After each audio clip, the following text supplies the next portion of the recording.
Okay, good morning, students. Today we will start with the next topic in lithography, that is pattern transfer. So, in this, we are going to discuss about patterns. Prior to that, let's have some basic idea of negative and positive photoresist. So, when we talk about positive photoresist, their resolution is on the higher side. Then aqueous-based solvents can be used. The problem is they are less sensitive to light. Your negative photoresist is more sensitive and they are having higher exposure throughput and they are tolerant to developing conditions. That means जैसे आप develop कर रहे हैं तो आप क्या करते हैं, वॉश करते हैं उसको एक उससे, तो it might create some problems, लेकिन ये ज़्यादा टॉलरेंट है as compare to your positive photoresist. So ये इनका केमिकल का रेजिस्टेंस काफ़ी अच्छा होता है और बेटर मास्क मटेरियल है as compare to positive photoresist. ये लेस एक्सपेंसिव होते हैं. प्रॉब्लम ये है कि इनका रेजोल्यूशन बहुत कम होता है और ये ऑर्गेनिक बेस्ड सॉल्वेंट्स में डिजॉल्व नहीं होते, तो ये थोड़ी सी प्रॉब्लम है इसके साथ. Otherwise it is fine. So now next portion which we are going to discuss today is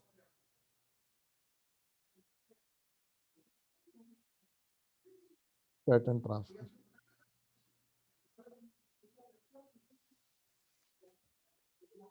तो पैटर्न ट्रांसफर में क्या होता है, मैं आपको एक ओवरव्यू देता हूँ, फिर उसके बारे में डिटेल में स्टडी करते हैं.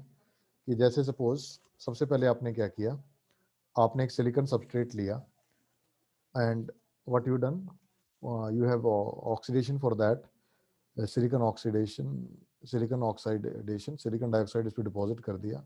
और ये हमने किया वेट ऑक्सीडेशन, क्योंकि थिन लेयर है, ये थिक लेयर है, सॉरी. एंड आफ्टर दैट हमने इस पर क्या करना है, फोटो रेजिस्ट इसके ऊपर लगाना है. फोटो रेजिस्ट लगाने से पहले आप क्या करते हैं, इसके ऊपर एडेसिव लगाते हैं और एडेसिव के बाद आप इस पर फोटो रेजिस्ट लगाते हैं. तो फोटो रेजिस्ट लगाने के बाद आप क्या करेंगे, आप फोटो मास्क लेते हैं और उसके बाद ये मास्क है, उसके ऊपर ये इमेज है और इसको आप एक्सपोज करते हैं. तो एक्सपोज करते हैं तो जो एरिया मास्क के अंदर है वो एक्सपोज नहीं होता and the area without this mask is being exposed. So there are two possibilities. अगर आप पॉजिटिव फोटोरेजिस्ट यूज करते हैं तो किस टाइप का स्ट्रक्चर बनेगा, और नेगेटिव यूज करते हैं तो किस टाइप का स्ट्रक्चर आपका बनेगा. So that is important. So what happens when suppose this is a positive photoresist? So when this particular portion is not exposed to light, what happens? The area which is exposed to light get exposed and actually its chain strength or cross linking decreases and the photoresist you are actually using becomes soluble. तो ये soluble हो जाता है. तो जब आप इसको solvent में डालते हैं तो ये डिजॉल्व हो जाता है पर्टिकुलर. और उसके बाद आप एचिंग करते हैं तो ये जो आपकी फोटो रेजिस्ट है ये मास्क की तरह काम करती है और एचिंग से आपका जो सिलिकॉन ऑक्साइड है उसके नीचे का एरिया वो नहीं होता है, वॉश बाकी हो जाता है. उसके बाद लास्ट में क्या करते हैं, आप ये जो फोटो रेजिस्ट है इसको आप स्ट्रिप कर देते हैं, लिफ्ट ऑफ कर देते हैं. तो इस तरीके से आपका इस तरीके का पैटर्न बनता है. तो you can find out 3D pattern is being developed. Now the case when negative photo resist is being used. तो नेगेटिव केस में क्या होता है, जो फोटो रेजिस्ट एक्सपोज नहीं हुआ लाइट को, that remain weaker and that which is expose become stronger. उसमें क्रॉस लिंकिंग बढ़ जाती है और स्ट्रॉन्ग हो जाता है. अब आप इसको फिर वॉश करेंगे यूजिंग सॉल्वेंट तो ये वॉश हो जाता है और इस तरीके का पैटर्न आपका बन गया. उसके बाद आप पैचिंग करते हैं, SiO2H हो जाता है और उसके बाद आप लिफ्ट ऑफ करते हैं तो you can see the different patterns which being obtained by negative photoresist and positive photoresist. So this is called pattern transfer. And now what we will be doing, we will be discussing about it in detail so that you get a very good idea about pattern transfer. In this discussion, what I have discussed that how your positive and negative photoresist actually have impact on your this what we can say the final structure that need to be developed. Now we will be discussing about pattern transfer in detail. So what actually pattern transfer is? So it basically illustrates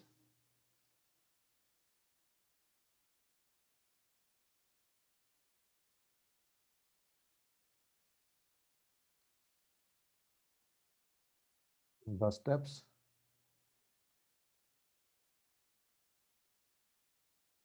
to transfer IC patterns from a mask to a silicon wafer.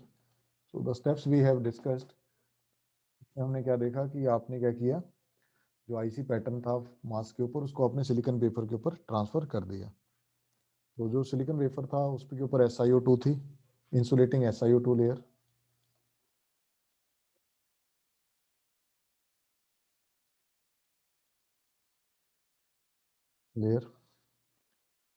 formed on its surface,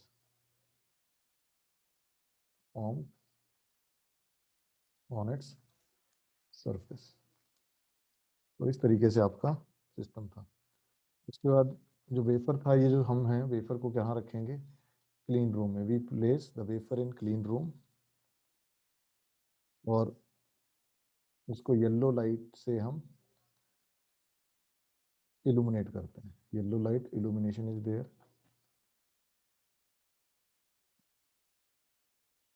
क्यों? क्योंकि जो आपके photo resist हैं वो 0.5 micrometer की जो wavelength होती है उससे नीचे वेवलेंथ होती है, उससे उस पर सेंसिटिव नहीं होते. जो येलो कलर है उसकी जो वेवलेंथ है वो 0.5 से ज़्यादा है, तो उस केस में सेंसिटिव नहीं है, इसलिए हम येलो लाइट में रखते हैं. उसके बाद आपने जब फोटो रेजिस्ट लगाना है उससे पहले आपने this observation is to be there कि एडेशन बहुत ज़रूरी है. किस चीज़ का? Adhesion of resist. किसके ऊपर? SiO2 के ऊपर.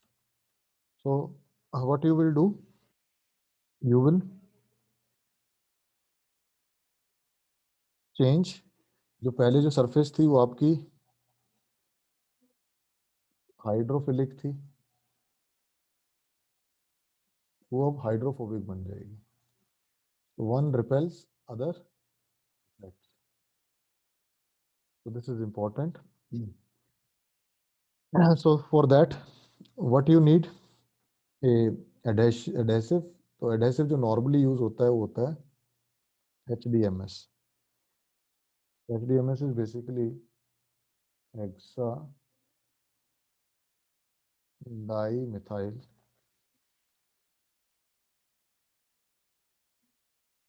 hexamethyl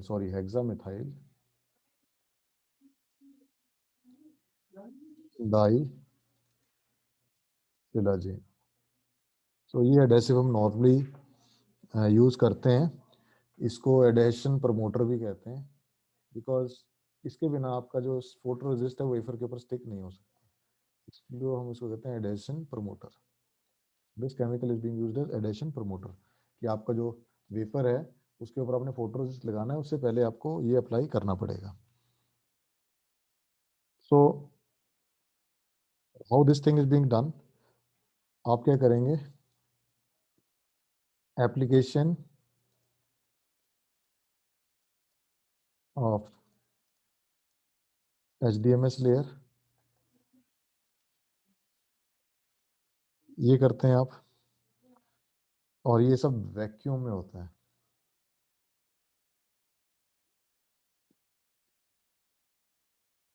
आफ्टर दैट आपको रजिस्ट लगाना है, तो रजिस्ट के लिए आप क्या करेंगे,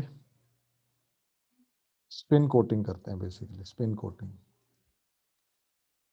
कि आपने रजिस्ट रख दिया उसको स्पिन करते हैं, so that you get A uniformity.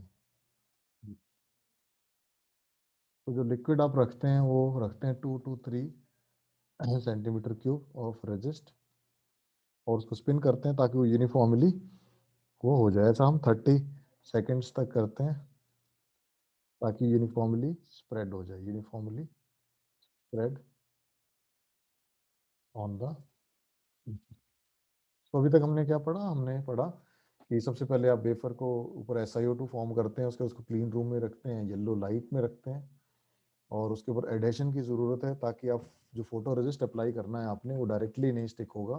तो आप HDMS को यूज़ करते हैं। HDMS is hexamethyl डाइसिलेजेन। And after that applying this, आप उस पर रेजिस्ट लगाते हैं, 2 to 3 सेंटीमीटर की रेजिस्ट लगाते हैं और स्पिन कोटिंग करते हैं। 30 सेकेंड तक उसको रोटेट करते हैं ताकि वो यूनिफॉर्मली स्प्रेड हो जाए वेफर के ऊपर। उसके बाद और स्टेप्स भी हैं। जो स्पिन की स्पीड है वो होती है लगभग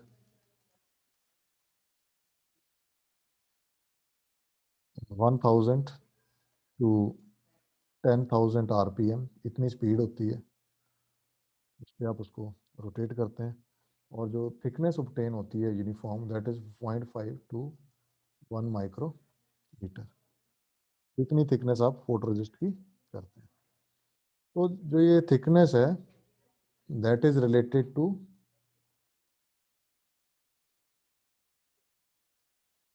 इज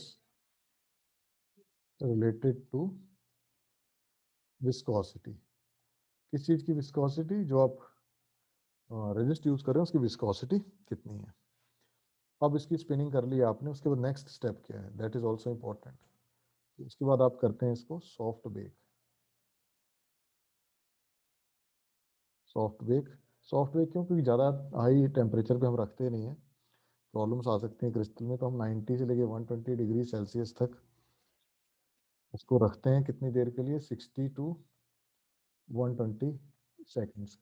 इतना टेम्परेचर है और ये टाइम है, so that you expose it for this particular time.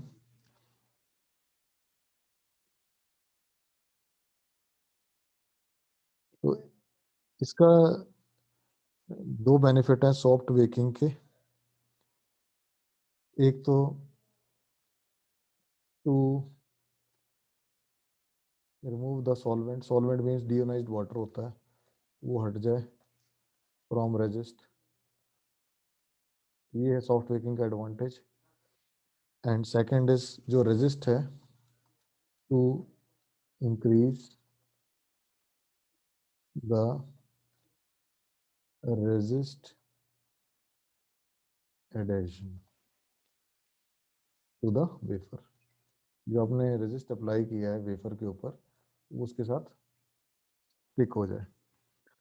उसके बाद आपने क्या करना है, जो वेफर है उसको हम एक्सपोज करते हैं, अलाइन करते हैं विद रिस्पेक्ट टू मास्क।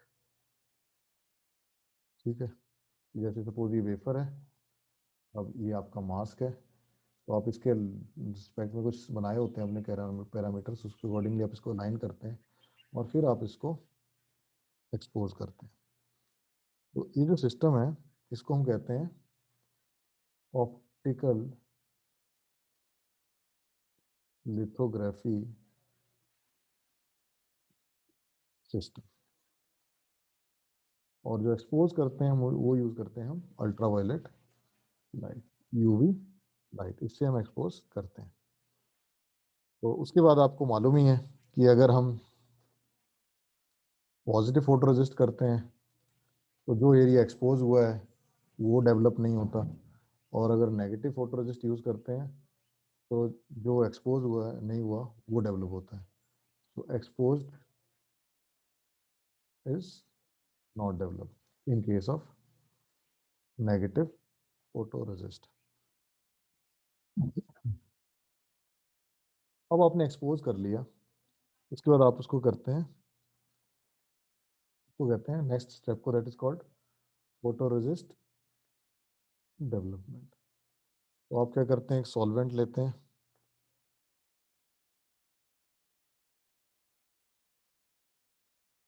और उसमें वही DI वाटर होता है,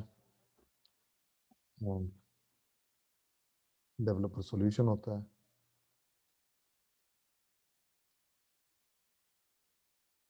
तो इसमें आप उसको डेवलप करते हैं, डिप करते हैं। तो उसके बाद वेफर को आप रिंस करते हैं, हम ड्राई करते हैं, ठीक है जी। अब इसके बाद आपको एक बार और स्टेप करनी पड़ती है, that is called post baking.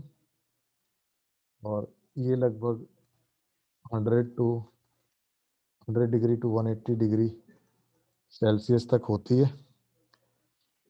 और इसका वही एडवांटेज वही होता है कि जो रेजिस्ट है, रेजिस्ट एडेशन जो है, adhesion on to the substrate, on to the substrate, ये इसका काम है, ठीक है जी।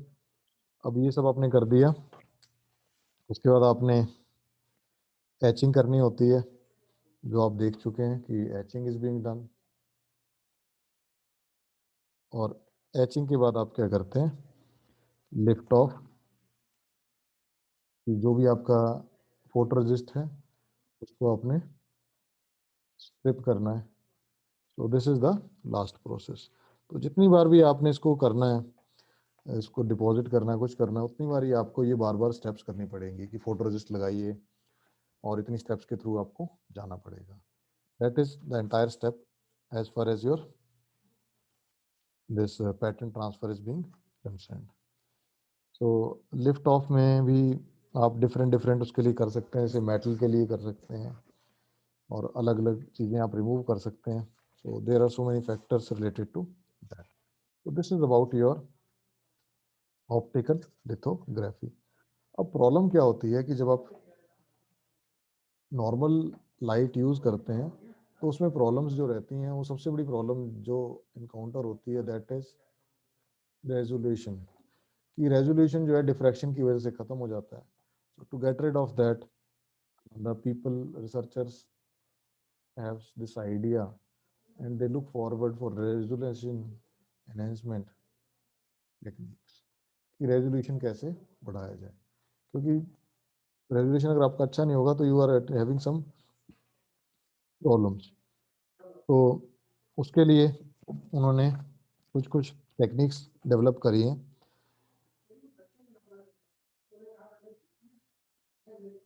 प्रॉब्लम होती है फीचर लेंथ से रिलेटेड एंड ऑल। तो जो सबसे इम्पोर्टेंट रेजोल्यूशन एनहांसमेंट टेक्निक होती है वो होती है PSM, that is called face shifting mask, phase shifting mask.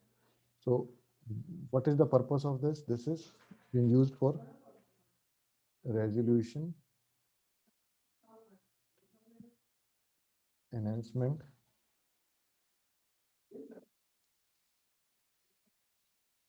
Technique, ये है। सो ये क्या है, कैसे है, उसको मैं अब आपसे साथ डिस्कस करता हूँ। ये यहाँ पे आपको दिख रहा होगा, ये एक कन्वेंशनल मास्क है। तो कन्वेंशनल मास्क में this is your glass and this is your Chrome which is blocking. तो आपने देखेंगे ये डेवलप नहीं हुआ, ये वाला रीजन। तो डिफ्रैक्शन की और इंटेंसिटी के जो ग्राफ हैं वो कुछ इस तरीके से है, और जो आपका जो डेवलप्ड है वो कुछ इस तरीके से होता है। तो you can see diffraction and the limited resolution of the optical system spread the electric field at the wafer as shown by the dotted lines। तो जो एक्चुअल में होना चाहिए वो कुछ इस तरीके से आपको हो गया। आपको दिख रहा होगा, मैं पेन चेंज करके दिखाता हूँ so that you get a very good idea. ये इस तरीके से डिफ्रैक्शन की वजह से प्रॉब्लम आ गई। तो that is again a problem कि इलेक्ट्रिक फील्ड और डिफ्रैक्शन की वजह से आपको प्रॉब्लम आ रही है।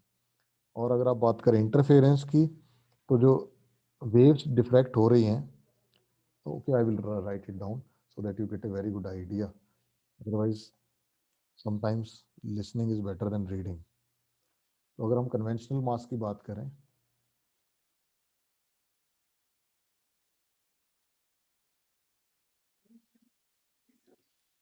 तो कन्वेंशनल मास्क की बात करें तो उसमें क्या होता है जो आपकी इलेक्ट्रिक फील्ड होती है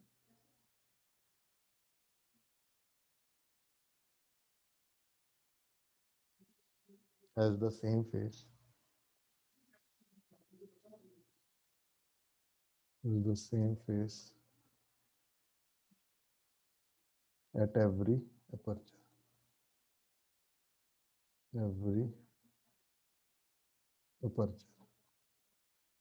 ओके, उसके बाद प्रॉब्लम्स और भी होती हैं कि जैसे कि अगर बात करें डिफ्रैक्शन की, तो डिफ्रैक्शन आपको पता है कि at the edges you will have a bending of light, so that is again creating some problem. So diffraction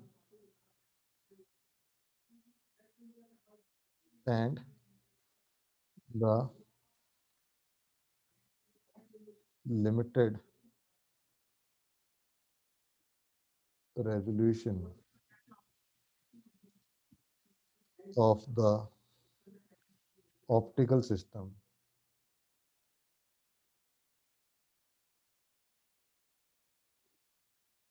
spread the electric field at the wafer. तो इसमें क्या है कि जो डिफ्रैक्शन है और लिमिटेड रेजोल्यूशन है ऑप्टिकल सिस्टम का, उसकी वजह से क्या होता है, जो इलेक्ट्रिक फील्ड है वो आपकी स्प्रेड हो जाती है। तो आप देख सकते हैं यहाँ पे ये प्रॉब्लम दे रहा है इस तरीके से, this is the problem being created. सो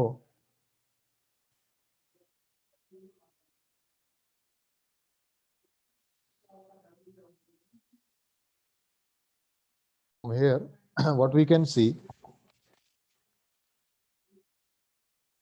ये तो बात हो गई डिफ्रैक्शन एंड लिमिटेड रेजोल्यूशन, ये प्रॉब्लम है आपके ऑप्टिकल सिस्टम की।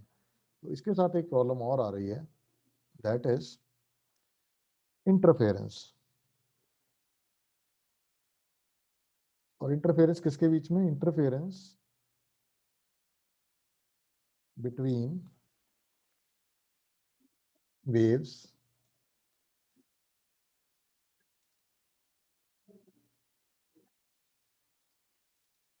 diffracted by the adjacent apertures। ये एडजेसेंट अपर्चर है, उससे जो है इनहेंस हो जाती है। क्या? आपका इंटरफेरेंस इनहेंस हो जाता है, enhances the field between. So that is again a problem. तो अगर हम बात करें इंटेंसिटी की, तो इंटेंसिटी प्रोपोर्शनल किसकी होती है? आपके square of the electric field. और इसकी वजह से क्या होता है कि जब आपकी जो इमेजेस हैं वो बहुत क्लोज क्लोज हैं, जैसे अब हम धीरे धीरे स्केलिंग कर रहे हैं, नैनोमीटर से हैं, तो रेजोल्यूशन जो है आपका बहुत प्रॉब्लम हो जाता है और डेवलपमेंट करना बहुत मुश्किल हो जाता है अगर बहुत ज़्यादा क्लोज है। तो इससे बचने के लिए जो टेक्निक यूज़ की गई, उस टेक्निक को हम कहते हैं फेस शिफ्टिंग मास्क। तो इसमें अगर आप फेस शिफ्टिंग मास्क को यहाँ से देखें, ये देखिए, ये दिख रहा है आपको, ये फॉर्मूला है D equal to lambda by 2 n-1, और ये फेस शिफ्टर आपका मास्क है। तो इसका क्या एडवांटेज है वो भी मैं आपको डिस्कस करके बताता हूँ। सो what is inside this? Your phase shift layer है आपकी, that covers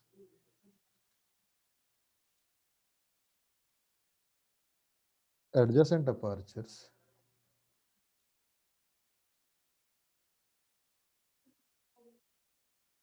just enhances the field between them, enhances the field between them, between them.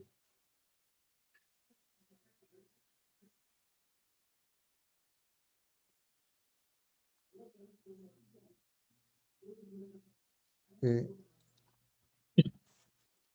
So now what we are doing, यहाँ पे अगर आप देखेंगे ध्यान से कि आपने फेस शिफ्टिंग मास्क लगाया हुआ है, फेस शिफ्टर लगाया हुआ है, तो एडजस्टमेंट रिवर्स कर देता है किसको, the sign of electric field. जब भी फेस चेंज आप करते हैं तो उसकी वजह से क्या होता है, आपका जो इलेक्ट्रिक फील्ड का जो साइन है वो चेंज हो जाता है। तो उसकी वजह से जो आपकी इंटेंसिटी है वो अनचेंज्ड रहती है मास की, और इलेक्ट्रिक फील्ड जो है मास के ऊपर के ऊपर वो कैंसिल हो जाती है क्योंकि अपोजिट हो गई। तो जो मास जो है बहुत क्लोज क्लोज हैं, उसमें अगर कोई प्रॉब्लम है अभी तो वो आप इस तरीके से कैंसिल कर सकते हैं। तो जो आपकी कितने डिस्टेंस आप कर सकते हैं, कितना फेस चेंज आप कर सकते हैं, वो हम इस तरीके से कैलकुलेट कर सकते हैं, लैम्डा बाई 2 एन बार माइनस 1, जहाँ पे जो एन बार है वो होता है रिफ्रैक्टिव इंडेक्स। रिफ्रैक्टिव इंडेक्स किस चीज़ का रिफ्रैक्टिव इंडेक्स है? रिफ्रैक्टिव इंडेक्स है वो एन बार है, और लैम्डा वेवलेंथ है।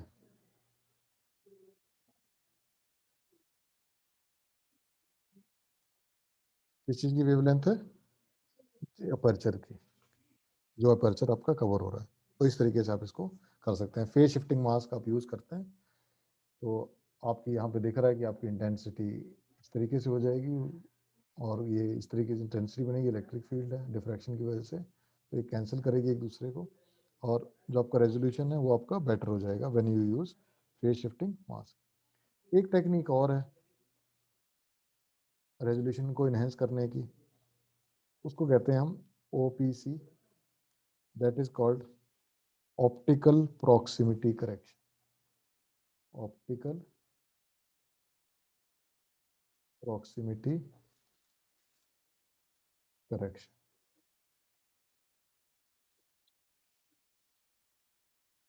वो क्या करती है, वो मॉडिफाइड शेप्स यूज करती है। टेक्निक मतलब in this technique we use modified shapes of adjacent sub resolution geometry to improve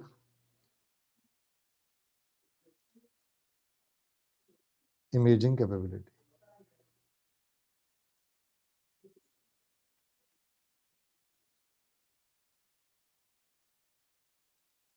ठीक है, तो इस तरीके से आप इसको यूज कर सकते हैं। Okay, so now with this your lithography is completed. So the videos will be uploaded soon after a small editing process. And I want to give something to your assignment. So this is your assignment.